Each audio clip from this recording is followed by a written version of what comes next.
ময়দা দিয়ে এই খাবারটা বানানোর আইডিয়া যখন মাথায় এলো তখনও ভাবিনি সত্যি এটা খেতে এতটাই ভালো হবে। এটা বানানোর জন্য খুবই অল্প উপকরণ লাগে। প্রথমে চিনি মিক্সিতে গুঁড়ো করে নিয়েছি, তাহলে মেশাতে সুবিধা হয়। এই বাটির 1 বাটি ময়দা, তার থেকে একটু অল্প হলেও হবে চিনি গুঁড়ো করা, একটুখানি বেকিং পাউডার, কোকো পাউডার আর সামান্য কফি। এইবার শুকনো উপকরণগুলো ভালো করে মিশিয়ে নিয়ে এতে দিয়েছি উষ্ণ মানে হালকা গরম দুধ।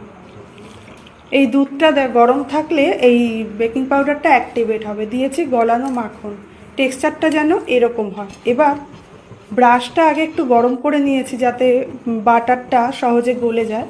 এবার তাওয়াতে বাটার ব্রাশ করে এইভাবে গোল হাতা দিয়ে এই ব্যাটারটা ছড়িয়ে দিয়ে ঢাকা দিয়ে দিতে হবে। একটুখানি অপেক্ষা করার পর তুলে দেখলাম একটু কাঁচা আছে, আবার একটু ঢাকা দিয়ে রাখলাম।